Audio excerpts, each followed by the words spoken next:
Mind fresh மழை சேனல்ல நீங்க இப்ப கேட்டுக்கிட்டு இருக்கிறது மன்னன் வேல்பாரியின் வாழ்க்கை வரலாறு. வீரயுக நாயகன் வேல்பாரி எபிசோட் 4. பரணமைக்க காலையிலிருந்தே இடம் தேடிக் கொண்டிருந்தான் எவ்வி. அவனுக்கு முருகன் வள்ளியோடு வருவான் என்பதில் ஐயமே இல்லை. நேற்றே முருகன் அழைத்த இடத்துக்கு வள்ளி சென்றிருக்கின்றாள். ஒருமுறை முருகனின் பின்னால் சென்றால் பிறகு காலம் முழுவதும் சென்று கொண்டே இருக்க வேண்டியதுதான்.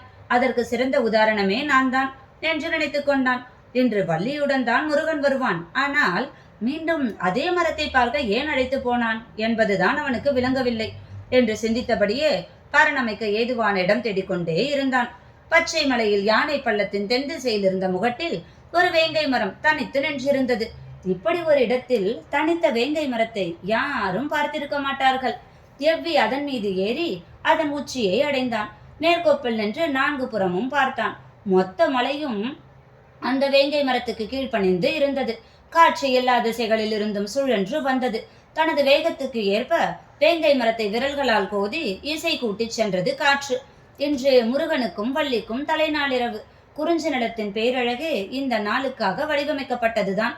கைக்கு எட்டும் தூரத்தில் வெள்ளிகள் பூத்து கிடக்க, கால்களுக்கு அடியில் காடு மிதக்க, காமம் பெருத்து காதல் தழைக்க இதுவே ஏற்ற இடம் என எண்ணியபடி கீழே இறங்கினான். அன்று பகல் முழுவதும் காட்டின் ஒவ்வொரு திசைக்கும் ஓடினான். செவ்வருவிக்கு பக்கத்தில் விளைந்த சந்தன மரம் ஒன்று இருப்பது அவனுக்கு தெரியும். நண்பகல் கடந்த போது சந்தன மர கிளைகளோடு வேங்கை மர அடிவாரம் வந்தடைந்தான். வரும்போதே சிலா கொடியை அறுத்து வந்திருந்தான். வேங்கை மரத்தின் உச்சியில் நார்கிளைகளுக்கு நடுவில் சந்தன மர கட்டைகளை குறுக்கிட்டு அடுக்கி சிலா கொடியால் இறுக கட்டினான். கொடிகளிலேயே மிக உறுதியானது சிலா கொடி. இவ்வளவு உயரத்தில் பரணை உலைய விடாமல் இருக்க பிடித்திருக்கும்.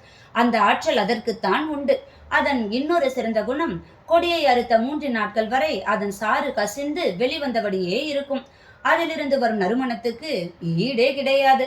சந்தன மர வாசத்தில் சிலா கொடியின் நறுமணத்தோடு வேங்கை மர உச்சியில் திரும்பும் திசையெல்லாம் பச்சை மல காற்றை அள்ளி அணைத்து எம் குறிஞ்சி தலைவனும் தலைவியும் நடத்தும் ஆதிக்கூத்து எம் குலத்தை பெருக்கி காதலை தழைக்கச் செய்யும். பெருமிதத்தோடு வேலையை முடித்த எவ்வி திணைப்புணம் காக்கும் இடத்துக்கு வந்தபோது மாலை மயங்கி கருகத் தொடங்கியது. அவன் எதிர்பார்த்தது போலவே வள்ளியோடு வந்தான் முருகன். காதலிக்க தொடங்கியதும் கை கூடும் ஒரு அழகு இருக்கின்றதே. மனிதரை கண்டு மலர்களும் மயங்கும் காலம் அதுதான். முருகன் கேட்கும் முன்னரே மேல் திசையை நோக்கி கையை காட்டினான் எவ்வி. தலையை உயர்த்தி மேலே பார்த்தான் முருகன். நிலவிலே பரணமைத்து விட்டானா என்பது போலிருந்தது அவன் பார்வை. நான் அதை நோக்கி படி அமைத்திருக்கின்றேன், அங்கு போவது உன் வேலை என்று பதிலளிப்பது போன்று இருந்தது எவ்வியின் பார்வை.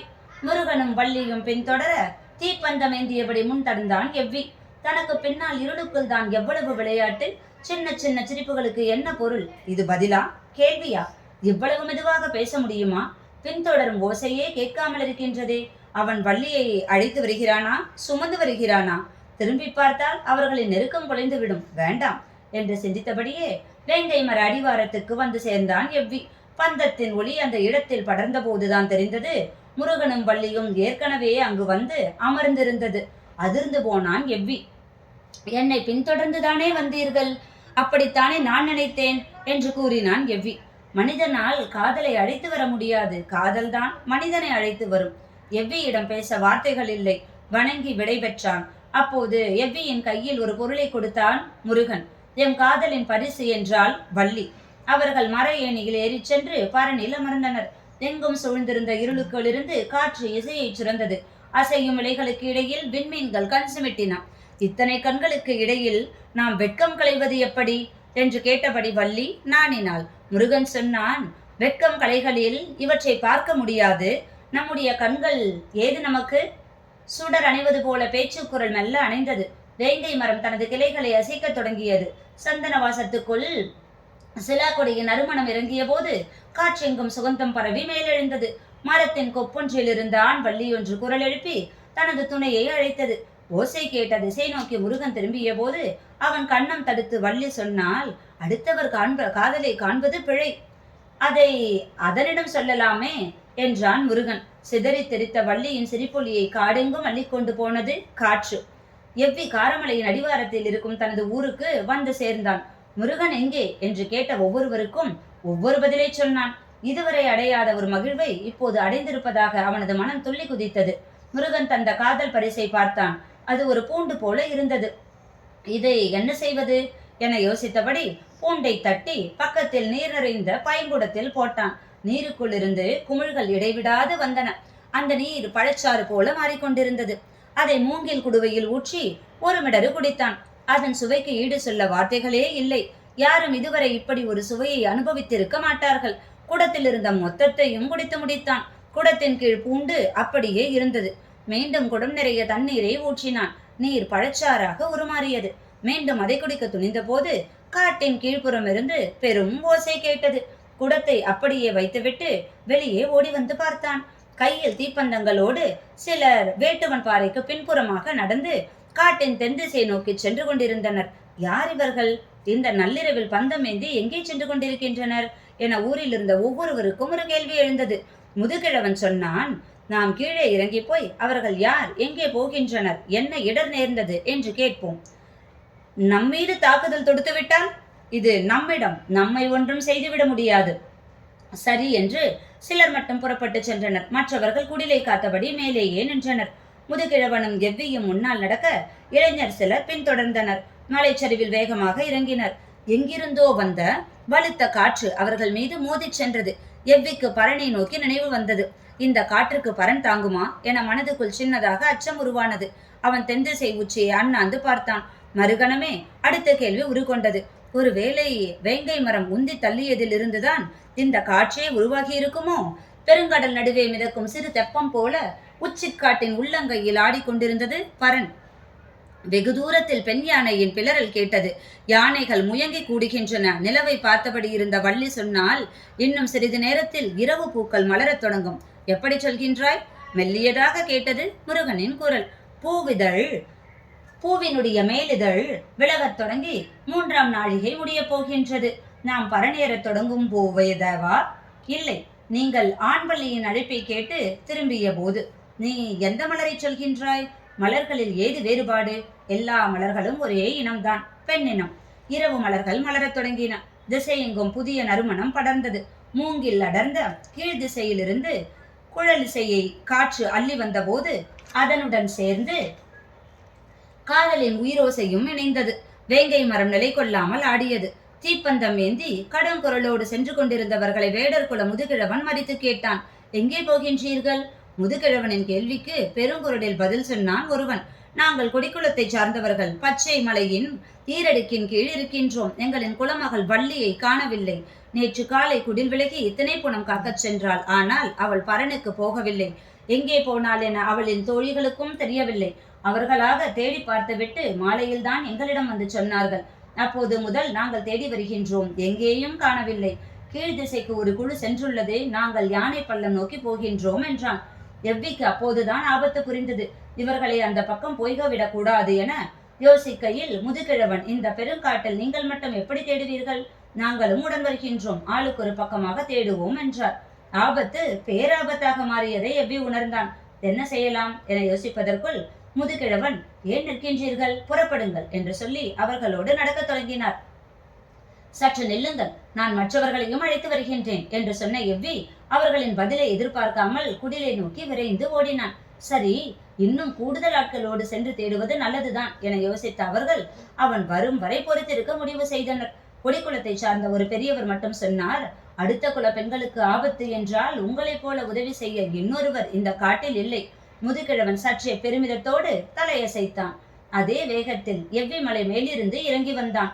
அவனுக்கு பின்னால் ஒருவன் பைங்குடத்தை தலையில் வைத்து தூக்கி வந்தான். வேறு ஆட்கள் யாரும் வரவில்லை. என்ன இவன், யாரையும் அழைக்காமல் பானையோடு ஒருவனை மட்டும் அழைத்து வருகின்றானே என யோசிக்கையில் மற்றவர்கள் எல்லாம் ஆயுதங்களோடு வருகின்றார்கள்.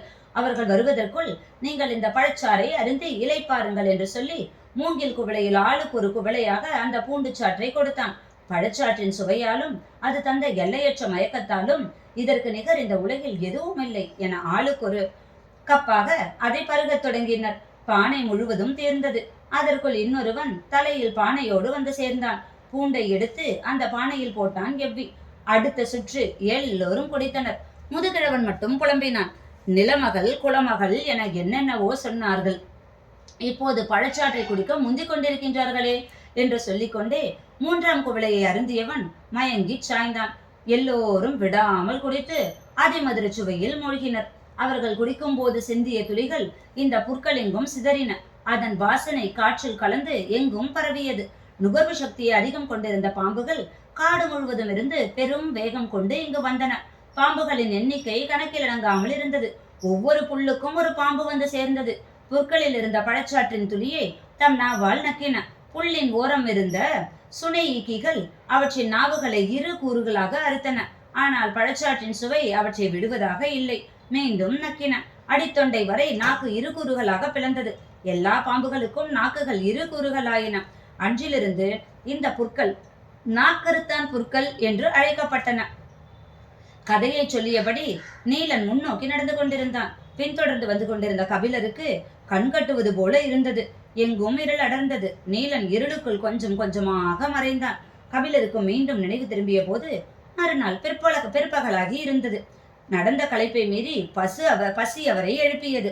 சாணத்தால் மெழுகப்பட்ட ஒரு குடிலில் இருந்த மரப்படுக்கையின் மேல் அவர் படுக்க வைக்கப்பட்டிருந்தார். கண் விழித்து எழுந்தவருக்கு தான் எங்கிருக்கின்றோம் என்பது குழப்பமாக இருந்தது. இது எந்த இடம்? இங்கே எப்படி நான் வந்தேன் என்று கேள்விகள் எழுந்தபடி இருந்தன. அவரது வலது காலில் பச்சிலை கொண்டு கட்டு போடப்பட்டிருந்தது. வீட்டு திண்ணையின் ஓரம் சிறுவர்கள் விளையாடி கொண்டிருந்தனர். சிறு பறையொன்றை கோலால் அடித்து ஒலி எழுப்பியபடி குறுக்கும் நெடுக்குமாக ஓடிக்கொண்டிருந்தனர்.